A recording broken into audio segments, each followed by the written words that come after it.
네, 안녕하십니까 여러분, 알파즈입니다. 좋은 하루 보내셨겠죠?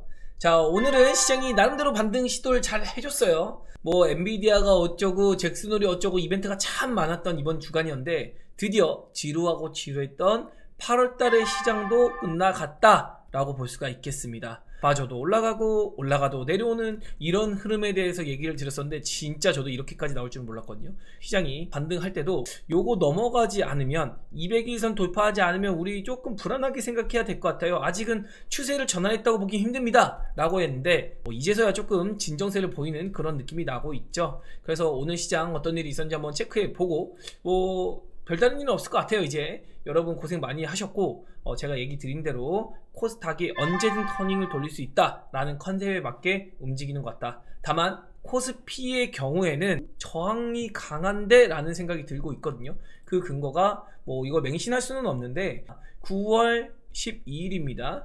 내마녀가 뛰는 날인데요. 앞으로 2주 정도 남았어요. 선물 옵션 동시 만기라고 하죠. 우리나라의 투기 수요는 375포인트를 못 넘어가게 하는 구성을 하고 있습니다. 이 375포인트가 어디냐면 바로 2750포인트 부분이에요. 8월달 들어서는 시장에 관여를 하는 세력의 움직임, 그런 것도 별로 포착되고 있지는 않습니다. 그래서 언제든지 이 포지션은 바뀔 수는 있는데, 기본적인 메커니즘이 외국인이 올라가는 거는 조금 막아놓고 내려가는 거는 한껏 열어놨거든요. 그래서 여차하면 내려만 가기만 하면은 우리가 쫓아서 그냥 구두둑 누르겠다, 이런 준비는 하고 있고, 근데 그 비중은 엄청 크진 않아요. 그냥 간만 보는 정도. 하지만 위를 올라간 수급에 대한 제한은 상당히 두텁게 만들고 있더라. 그래서 2740, 2750 요 포인트 61선이 이렇게 내려오고 있죠. 여기를 돌파하는 게 마냥 쉽진 않을 것 같다. 언제까지?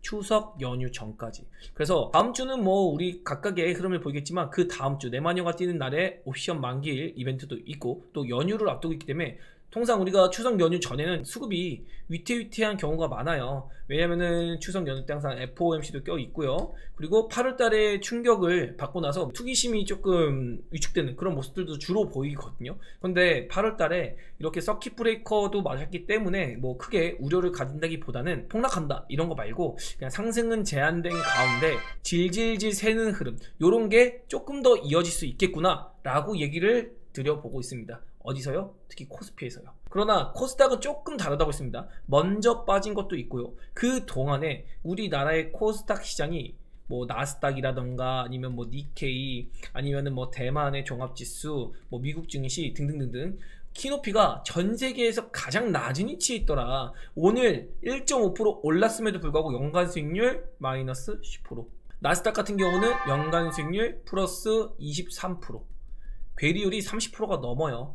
그래서 우리 코스닥이 이번 하반기에 9월 초, 다음 주나 다다음 주 모르겠습니다. 그러나 다음 주나 다다음 주에 약간의 자리만 잡아준다고 하더라도, 추석이 끝난 뒤에 금리 인하가 이제 실시가 되면 그 모멘텀을 확실하게 받아내지 않을까. 그래서 이런 급등세 한번 10월달 11월달쯤 한번 뽑아주지 않을까 기대를 해보고 싶어요. 9월 말까지도 사실은 그냥 상승세 보이겠지만 엄청 대놓고 빵빵빵빵 이렇게 올라가는 그런 흐름은 모르겠습니다. 그러나 9월 말에 어떤 힌트는 받을 수 있을 것 같아요. 그리고 10월달과 11월달부터 뭔가 기대감 가지고 쭉쭉쭉 당기는, 특히나 미국 대선 토론이 9월 10일부터 생기거든요. 해리스라던가 트럼프와 관련해서 정책 모멘텀도 붙을 수가 있거든요. 신재생 에너지나 그동안 잠자고 있었던 2차 전지가 조금 더 힘을 받을 수 있겠죠. 그리고 어디가 이기던 간에 통화 정책에 따른 바이오의 수혜도 우리가 볼 수 있을 것입니다. 진짜 8개월 동안 별로 재미없었거든요, 코스닥이요. 그래서 그 보상을 한번 받는 시기가 오지 않을까. 올해 같은 경우는 1월달 내내 빠졌죠. 2월달에 잠깐 올랐고 3월달도 오르긴 했으나 이때도 AI 테마로 움직였거든요. 그래서 한 달 반 정도 랠리 나오고, 그 이외의 시간은 거의 그냥 박살만 나고 있더라. 그래서 정말 재미없는 흐름이 나오고 있었는데, 어제 제가 딱 얘기 드렸잖아요. 코스닥이 이제는 언제 고개 돌려도 이상하지 않다. 그래서 이렇게 오늘 아침 브리핑까지 보면서 정리를 한번 해보는 시간을 가져볼 수 있도록 할게요. 미국 시장은 우리 시장이 열렸을 때 어제 굉장히 억울했죠. 마이너스 1.3%였는데 우리 시장이 끝나자마자 플러스 전환했습니다. 그래서 미선물이 본장 열리고 나서는 플러스 1%, 그리고 올라갔다가 내려오는, 이거 어디서 본 것 같은데, 어제 제가 영상에서 말씀드렸죠. 올라갔다가 반락하는 흐름이 나온다 한들, 오늘은 우리 시장이 반등을 모색할 시간이다.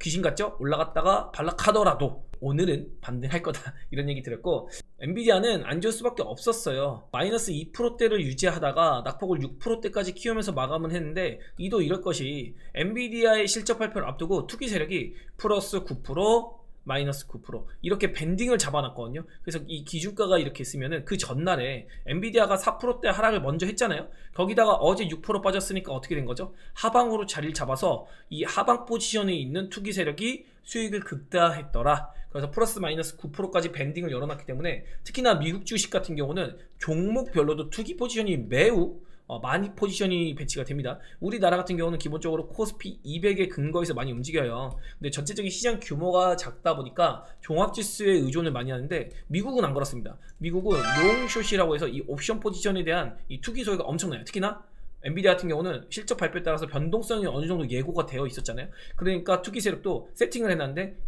예전에 2월 달에는 플러스 마이너스 16% 이상으로 만들어 놨더니 진짜로 플러스 마이너스 16% 이상의 변동성이 생겼습니다. 근데 이번에는 플러스 마이너스 9%를 만들어 놓으니까 기어이 선반영됐던 그제의 시세와 어제의 시세까지 합쳐서 10% 이상의 낙폭을 만들었더라. 그러면서 이거 포지션 정리가 됐을 거고, 이 포지션 정리에 따라서 엔비디아가 오늘은 아마도 반등 시도할 것 같아요. 그래서 제가 어제 엔비디아 얘기 드리면서 무슨 얘기 들었냐, 뭐 성장률이 당연히 둔화는 될 수 있으나 어쨌든 시장의 컨센보다는 잘 나왔다. 그리고 명분을 만들었다고 했잖아요. 성장률? 그래도 컨센 상회했는데, 이것도 약간 끼워 맞추기 같고요. 어쨌든 정해진 얘기잖아요. 그리고 블랙웰 신제품, 이것도 어차피 다 알고 있던 사실이에요. 그러니까 애초에 포지션이 이미 구축이 되어 있었던 사실이었다. 그래서 그에 따른 폭락이 나오거나 뭐 한다거나 이런 건 아니고, 고성장 계속 할 테니까 적당한 박스권을 만들어 줄 거다. 기업 가치에 훼손이 있는 건 아니다. 다만 투심에 대한 위축이 있을 뿐이다. 이렇게 정리한 게 가장 올바른 해석이 아닐까 싶어요. 그리고 코스피는 200일선을 지지받는 구간에 있고, 코스닥은 언제든 방향을 돌릴 자리에 있다. 오늘 아침에 남겨드린 얘기입니다. 코스피 같은 경우는 9월 2주차에 내만이가 뛰는 날, 추석 전 관망세, 추석 연휴 기간에 FOMC 일정 등 이런 불확실한 요소가 조금 있기 때문에 코스닥보다는 코스피의 위축을 끌어내는 그런 모습이 보일 수 있거든요. 또 포지션도 갖춰진 것도 있고요. 그래서 9월 1, 2주차까지는 상승폭의 제한을 감안하고 개별주와 테마주 장세가 지속될 수 있다. 그런데 코스닥은 아니다. 코스닥은 선제적으로 금리 인하에 대한 기대감이 먼저 반영이 되면서 방향 전환을 모색할 수 있거든요. 그래서 9월 달의 시장은 어떻게 흘러가냐면, 코스피는 주춤주춤 그냥 상승 제한적 아니면 질질질 이렇게 빠지는 흐름이 올라가더라도 내려오고 올라가더라도 내려오고 이런 모습을 보일 거고, 코스닥 같은 경우는 업종별 시세에 나올 텐데 개별주보다는 오로지 주도 업종입니다. 뭐 반도체든 2차 전지든 바이오든 이쪽으로 수급이 돌아가면서 제한된 모습, 제한된 상승을 보일 건데, 일단 수급 정리를 할 거거든요. 그런데 바이오가 일단 강할 겁니다. 그리고 기준으로 한번 잡아보면 금리 인하가 우리 추석 연휴 때 실시가 됩니다. 그런데 이거를 우리가 생각해 봐야 돼요. 지금까지 금리 인하에 대한 기대감으로 가장 큰 수혜를 본 업종이 어딜까요? 바로 바이오입니다. 금리 인하에 대한 기대감이 실려서 움직인 종목이 바이오라는 거죠. 그러면 실제로 금리 인하가 실시되면 수혜를 받는 업종 중에 바이오도 물론 있겠지만 또 어떤 업종이 있죠? 2차 전지라던가 아니면 신재생 에너지, 뭐 기타 스몰캡 종목들 수혜를 보겠죠. 근데 지금 이런 종목들이 딱히 금리 인하에 대한 기대감으로 반등했다, 수급이 들어갔다, 시세를 내고 있다, 이런 건 없다는 거죠. 제가 보는 시장의 뷰는 9월 금리 인하 전까지는 바이오가 강세를 보일 것 같다. 그러면서 에스모가 있거든요. 에스모가 이제 9월 중순에 있는데, 요거 기대감? 글쎄요. 요거 별로 참여하는 기업 없거든요. 뭐 학회가 하반기에 계속 줄줄이 있긴 한데, 제가 보는 시선에서는 바이오는 금리 인하 전까지는 강세 보일 것이나, 금리 인하가 막상 실시되면 바이오가 조금은 숨고르기가 들어갈 것이다. 그리고 2차 전지나 신재생 스몰캡 이런 종목들이 부각이 될 수 있어요. 마침 해리스와 트럼프 대통령의 중간선거 지지율이 만약에 반영이 되는데 해리스가 우위를 차지한다. 그러면 당연히 신재생 에너지, 특히 2차 전지 쪽에 저가 매수가 좀 더 올라갈 수 있거든요. 금리 인하도 반영이 될 거고요. 그래서 이 금리 인하의 기대감을 선반영을 했냐 안 했냐가 조금 중요할 것 같습니다. 기대감에 대한 선반영.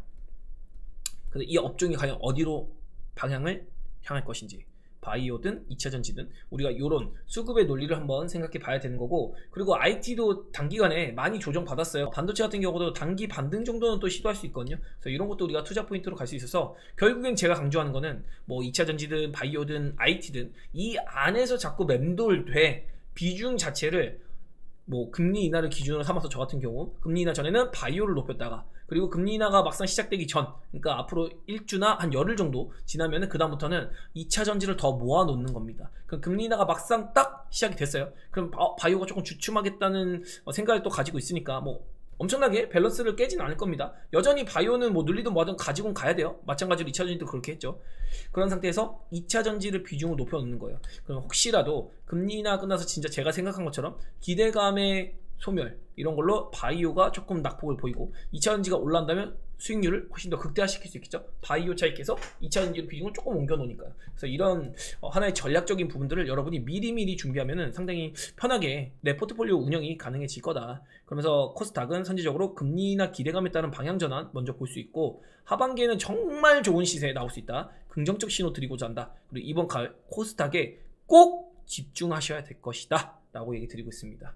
지금까지 코스피랑 코스닥 간의 괴리도 상당히 높아요. 올해 자체에 코스닥이 정말 힘을 못 썼거든요. 코스피에서 삼성전자 하이닉스가 하드캐리를 하는 바람에 진짜 코스닥 힘을 못 썼는데, 코스피가 이제는 뭐 부러진다 뭐 한다기보단 완만한 상승을 보이면서, 뭐 지금까지 조정받았다 반등하고 있잖아요. 완만한 상승 보이면서 코스닥의 주도로 연말에 아마 시세가 나오지 않을까. 그리고 또 기대할 수 있는 건 9월 1일 내일 모레 일요일입니다. 일요일에 국민의힘 한동훈 대표와 민주당의 이재명 대표가 국회에서 회담을 합니다. 뭐 이거 생방송은 아닌데 모두 발언은 다 공개한다고 하거든요. 근데 여기서 분명히 뭐 다른 얘기 나오긴 할 텐데, 정치적인 요소 빼고 우리는 금투세에 주목해야 되잖아요. 금투세에 대한 어떤 얘기가 나올지, 예를 들자면 민주당에서 요구하는 것들, 뭐 전국민 25만원 지원안 요런 거를 이제 국민의힘에서 오케이 협조하겠다라고 하고, 국민의힘 입장에서는 금투세를 최소한 유예 폐지를 논하겠지만 유예라도 좀 가능성을 열어놓자라고 하면서 어떤 딜이 일어날 수 있거든요. 그래서 이런 거에 대한 기대감, 요런 힌트에 따라서 다음 주 코스닥의 방향이 조금씩 결정될 것 같아요. 코스피는 모르겠습니다. 코스피는 애매해요. 상단 제한적일 것 같은데 코스닥만큼은 조금 기대해보고 싶다. 그래서 이런 얘기도 한번 강조 드려볼 수 있을 것 같고요. 그래서 이렇게 9월 1일 일요일입니다. 일요일에 이거 공식 회담 굉장히 긴장됩니다. 저도 여기서 부디 제발 10월달 되기 전에, 제가 9월 말 때까지 금투세에 대한 어떤 힌트가 없으면은 야 이거 현금 만들어야 된다, 진짜로 기어이 충격 받고 나서 유예가 될 것이다 라고 얘기 드리고 있는 상태잖아요. 그래서 저도 그냥 좀 편하게 주식 매매를 하기 위해서 9월 달에는 어느 정도 가이드가 좀 나왔으면 좋겠다라는 바람이 있고, 오늘 밤에는 PCE 지표 발표가 있습니다. 근데 전일에 2분기 PCE 지표 나왔거든요. 이거 보니까 뭐 무난무난했죠. 당연히 달고 있는 사실이니까. 그리고 오늘의 물가지수는 B컷 바라는 시장 이러고 있는데 이거 아니에요. 이거 기사 잘못 쓰신 거고, B컷 나오면 시장 빠집니다 여러분. 왜냐면 이거 고용 불안 이런 거 생길 수 있고, 그리고 경기 침체 이거 우려감 생길 수 있어요. 그래서 첫 금리 인하는 무조건 0.25bp 해야 됩니다. 그 다음에 0.5bp 하나 마나 이런 거 따질 수 있는데,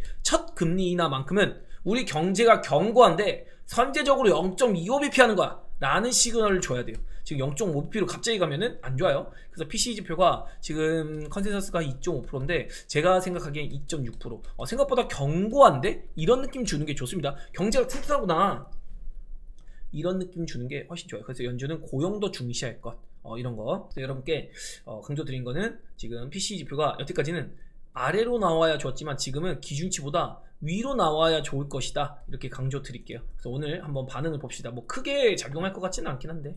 그리고 어제까지 윈도우 드레싱이 조금 일어났습니다. 8월 달에 증시 자체의 시세가 별로 좋지는 않았잖아요. 월 초에 쭉 눌러놓고 땡기는 모습 보였습니다. 그래서 월 초에 서킷 브레이커 걸릴 때 어느 정도 잡아놓은 물량을 이제 기관이 수익률 확정을 짓는 모습을 보이는 거예요. 이게 어제 그제까지 해서 쭉쭉쭉 3일 동안 일어났거든요. 엔비디아의 실적 발표를 앞두고 있었기 때문에 기관도 살짝 위축되어 있었습니다. 그래서 어제와 그리고 오늘까지 한번 적극적으로 이제 수익률 확정을 딱 지어 놓은 거거든요. 그래서 이런 모습이 한번 보였고, 외국인이 선물로는 땡겨주고 현물로는 기관이 땡기고 이런 모습 보인 거고요. 그리고 외국인이 코스닥을 열심히 사고 있죠. 이거를 제가 알고서 코스닥을 강조를 했을까요? 그게 아니죠. 외국인도 다 아는 거잖아요. 저랑 똑같이 느끼고 있는 거예요. 외국인도 이제 코스닥이 매력적이구나, 코스닥 한번 이제 움직일 때가 됐지, 이벤트 끝났으니까, 이런 생각하고 있는 겁니다. 코스닥을 열심히 잡아주고 있고, 개인은 뭐 그냥 코스닥을 이제 열심히 팔고 있죠. 그래서 이런 흐름 나온 거고, 오늘 보면은 HLB 그룹주가 움직여가지고 제약 바이오 자체가 좀 뜨거운 그런 모습을 보였다라고 볼 수 있고, 매크로는 어제 얘기 드린 게 이거였습니다. 미선물이 마이너스 1.2%씩 엔비디아 발로 빠지고 있는데도 빅스에 튀는 모습이 없었어요. 그냥 16포인트에서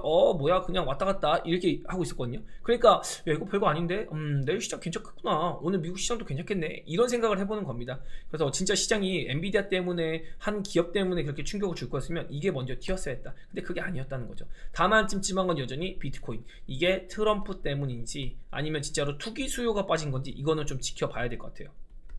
이게 진짜 경기 침체가 되면서 위험 자산에 대한 회피로 안전 자산으로 자산이 이동하는 걸 수도 있거든요. 예를 들면 금 같은 걸로요. 그래서 이런 거는 조금 찜찜한 부분은 있긴 합니다.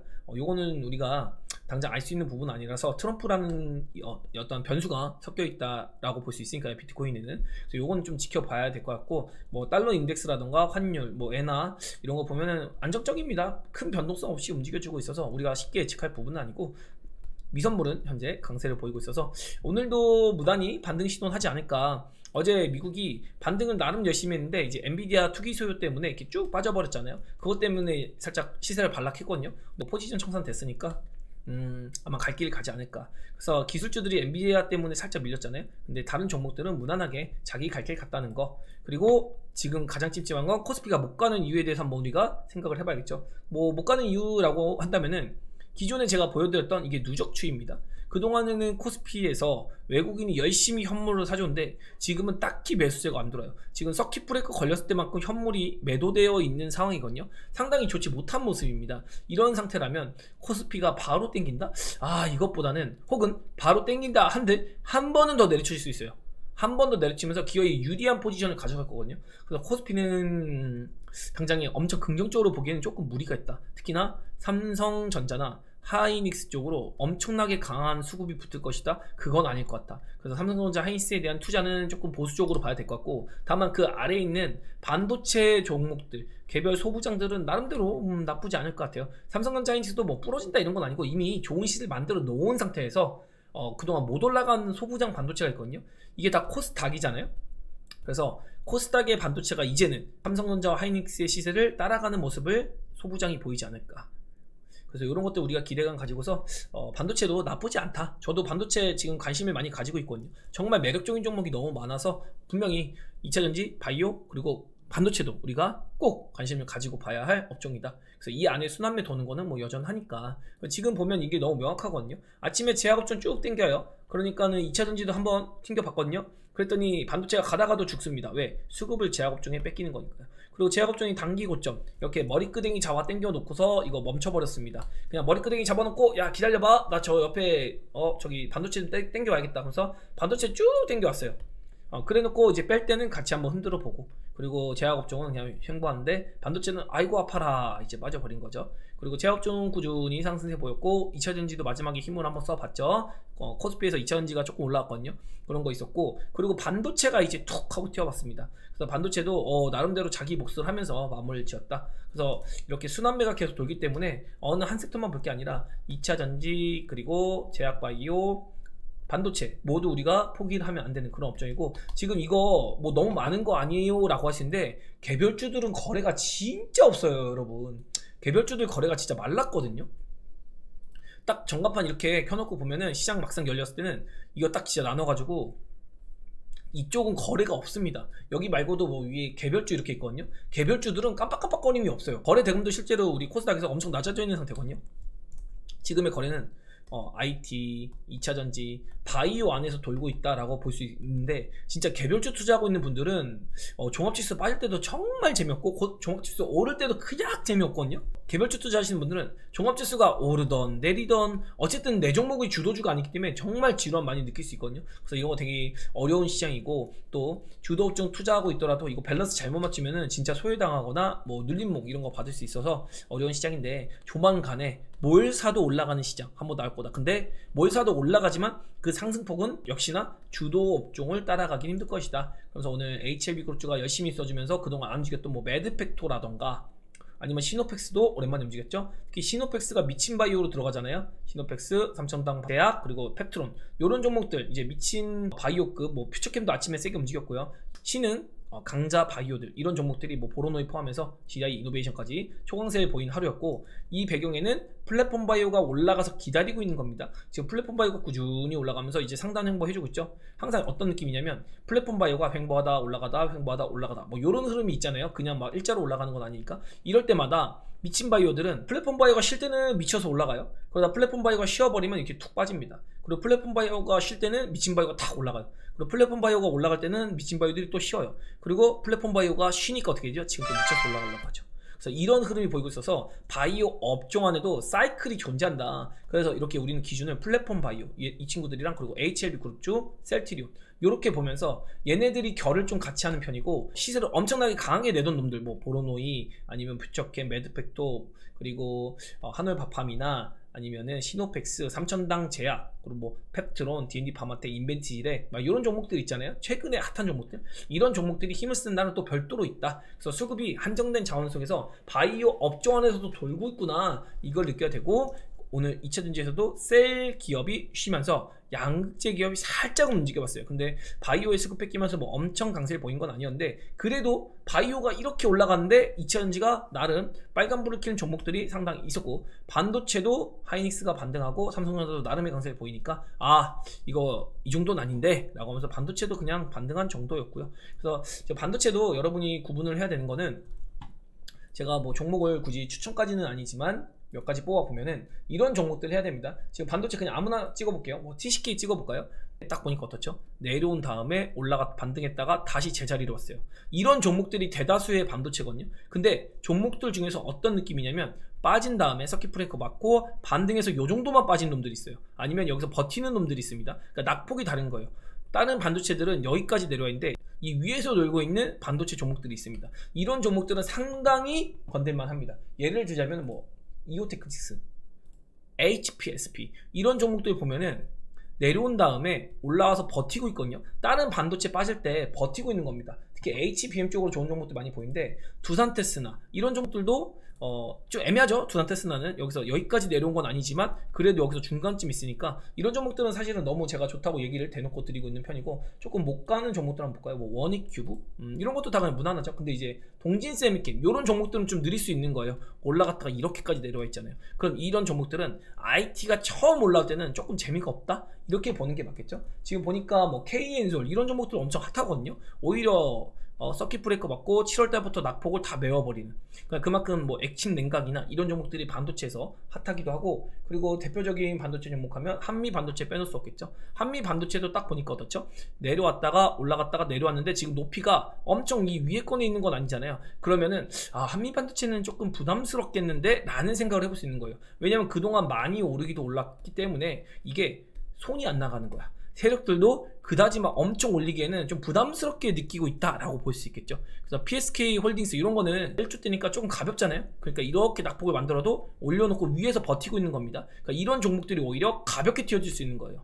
그래서 뭐 PSK 홀딩스 이런 종목들은 제가 보기에는 IT의 반등세를 노린다라고 했을 때 한번 해볼 수 있는 그런 자리가 아닐까. 제가 지금은 뭐 종목을 콕 집어서 몇 개 얘기해 봐 드렸는데, 종목적으로 보기보다는 이렇게 서킷 걸리고 반등한 다음에 이렇게 버티는 종목이냐 1번, 아니면 중간쯤까지 왔냐 2번, 아니면 여기까지 내려왔냐 3번. 내려온 종목은 하면 안 된다는 거예요. 최소한 내가 반도체를 투자한다고 하면 서킷 브레이커 걸린 위치에 중간 위치까지 회복을 한 종목, 제일 좋은 건 위에서 버티고 있는 종목, 이게 반도체가 반등이 나올 때 제일 먼저 쏠 종목이거든요.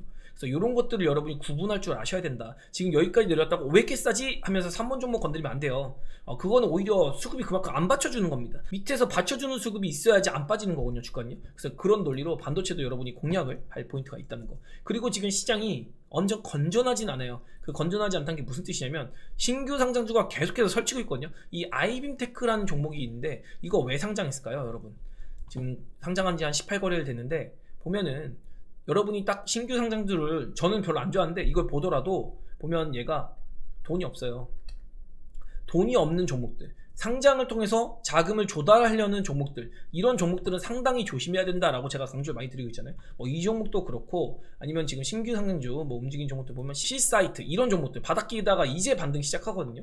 그리고 몇 개 찍어본다고 하면은 이제 넥스트 바이오 이런 것도 제가 제일 싫어하는 종목들의 유형이거든요. 지금 자본 잠식 걸릴 것 같으니까 상장시킨 다음에 돈이 없으니까 주주들한테 돈 뜯으려고 상장은 좀 별로 볼 거 없습니다. 이런 종목들. 그러니까 이런 거 여러분이 진짜 조심해야 되는 거고, TDS팜 이런 종목들 지금 신규 상장주가 굉장히 설치고 있는데 M83 이런 종목들 본격적으로 시장이 올라가면 여간 재미가 없을 거다라고 한번 얘기를 드려보고 싶네요.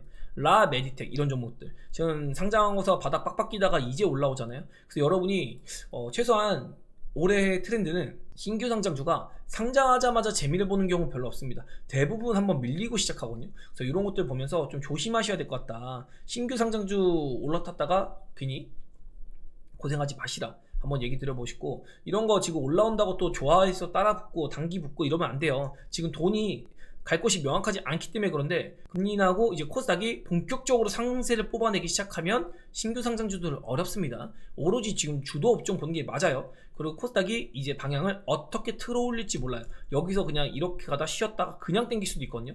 이렇게 되면 진짜로 바이오, 2차전지, IT 주도 업종만 봐야 돼요. 그래서 지금 주도 업종이 일단은 바이오가 중심에 있다고 제가 계속 얘기를 드리고 있으니까 바이오를 중심으로 보시되, 바이오가 쉬는 구간에서는 이렇게 2차전지가 한번 올라주고, 바이오 올라갈 때 이렇게 쉬어주고, 물론 각도 자체가 2차전지가 바이오만큼은 안 될 겁니다. 그러나 2차전지도 쏠쏠하게 올라갈 거고 쏠쏠하게 수익을 챙길 수 있는 가격 메리트가 있는 구간이니까 이렇게 배합을 잘 하시라. 그리고 심지어 지금은 IT조차도 보라고 하고 있습니다. 엔비디아 실적 발표도 했고, 이제 우리나라 기업들의 정확히 얘기하면 우리나라 반도체 기업들의 이익이 이번 24년 3분기부터 터지기 시작합니다. 엄청 좋아져요. 24년 3분기부터 정말 좋아지고, 낸드라던가 디램도 여태까지는 뭐 좋아진다 라고만 했지만 지금 이미 진짜 좋아졌거든요. 그래서 이런 것들 우리가 반영한다고 하면은 반도체 종목도 우리가 이제는 진짜 관심을 가지고 있어야 된다. 다만 비중 자체는 바이오를 중심으로 해서 2차전지 잡고, 그 다음에 반도체도 우리가 소외되지 않을 정도의 포섭 정도는 해놓자 라는 전략을 얘기 드리면서 이 정도로 마무리 짓고, 이제 8월달 진짜로 지났습니다. 제가 8월달 진짜 찜찜하다 뭐한다 예전부터 얘기 드렸고, 5월달에도 4월달에도 야 이거 여름에 좀 조심해야 될 것 같아요. 근데 제가 잘못 봤습니다. 8월달 괜찮을 것 같고 11월 12월에 폭락 나올 것 같은데요 이랬더니 이걸 잘못 본 거죠. 원래 봤던 시선으로 보는 게 맞았던 겁니다. 저도 가는 길에 조금 틀리는 경우가 있었는데, 아무튼 뭐 이런 거 다 여러분 얻어 맞을 거 맞았으니까 너무 걱정하지 말자. 조금 찝찝한 거는 코스피가 이렇게 빠질 수 있습니다. 코스피가 이제 질질 빠질 수 있는데 코스닥도 조금 빠지거나 지지부진한 흐름을 보이게 될 텐데, 이것조차도 9월 1주차 2주차 정도만 잘 넘긴다면 진짜 남은 4분기 기대하자. 진짜 그게 제가 강조 드리면서 오늘 영상을 마무리 짓고 여러분 편하게 주말 보내게 힘을 불어넣고 싶네요. 아마 미국 시장 반등할 테니까 일요일 라이브에 차트 산책하면서 여러분이랑 종목 얘기 조금 많이 나눠보는 시간 가져볼 수 있도록 할게요. 일요일 8시에 만나기로 하고요. 많이 놀러 오셔서 저랑 함께 차트 산책하기로 해요. 네, 여기까지 할게요. 안녕.